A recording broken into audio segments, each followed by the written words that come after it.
Okay, so back on this thing, I had a guy comment, or a guy or girl, I don't know who it was, but a person on YouTube commented that the pulse pickup was bad. Even though it's all brand new, came with the stator, it got me to thinking. I was going to swap it out and see if it changed anything, but it got me to thinking. I remember back in the day, 250R three-wheeler had the same issue where it'd have spark start for a second and then die and not have spark, and then, it would start for a second and die. Same thing as this. And so these are the two wires that come up from the pulse right here. Even though they're color-coded and they look like they're right, white to white, white and red to white and red, I'm going to jump some wires and flip these and see if it doesn't stay running. I got to put a gas tank back on the line and la-da-da-da-da.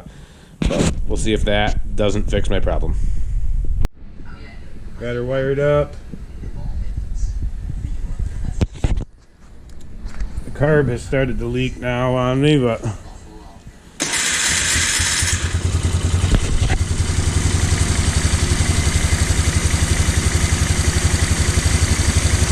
fixed it.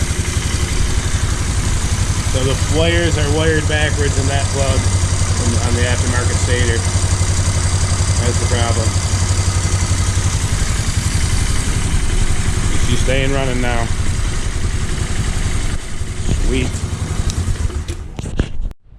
That is so sweet that this thing is running. Just two wires switched. Never would have thought it. I'm glad that whoever that was in the comments said something about the pulse and made me think about them being switched on a previous vehicle. So now we can go about fixing this thing up. I started fucking with the brakes. That back caliper's got a bolt snapped off in it, and it lets it split apart and lets the fluid leak out.